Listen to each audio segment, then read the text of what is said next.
What's going on, everybody? Welcome back to the channel. Today, the S&P 500 retested the rising 20-day moving average and also closed back above it, closing at 552.66 and down 0.77% for the day after being rejected at the 5-day moving average today. Should price close below the low from Thursday below 550.43, that would increase the odds of lower prices with a likely test near the 548 breakout level. There's also additional support near the 538, 542 range, which is still the most recent breakout, and the support at the rising 50-day moving average. There is an open gap at the 535 level, would likely be a target should price close below the 538 level. In regard to unfilled downside open gaps, there are too many of them to go over that in this video. However, the next one is around 535, and a close below there would increase the likelihood of a retest of then May breakout level near 531.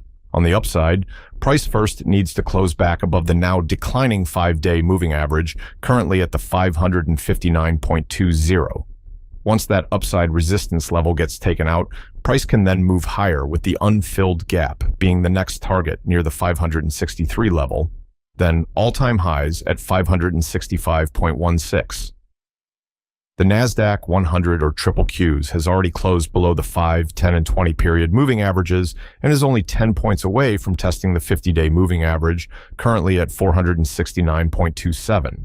And that's the next downside target should price close below the 476 level. Price did close above the rising trend line today after briefly breaching that key level, so I am being cautious here and watching for a potential breakdown if it tests again. Like the S&P 500, the NASDAQ needs to close back above the 5-day moving average, currently at 489.71 for higher prices.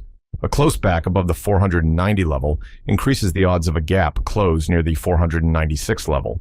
Above that, the round number of 500 as next resistance, and then new all-time highs at 503.52 as the next upside target. The Russell 2000 IWM hasn't retested the breakout level yet, and with the RSI slipping below 70 on Thursday, that opened the door to a 10-day moving average test near the 211, 209 range, should price close below the 217 level. Today, we closed out our PLTR swing trade for 250% gain. Thursday was a sad day for me because I had to part with my PLTR swing trade because it expires tomorrow and I need to lock these trades in before they evaporate. When we bought these call options, we paid $135 per contract, and we were fortunate enough to close these out today at $460 each. And we've already started another swing trade, and I'd love to share these with you guys. I'll leave a link to the Patreon down below so you can get these trades in real time right on your cell phone. Thanks for watching. Please drop a like and a comment, and let's make some money tomorrow.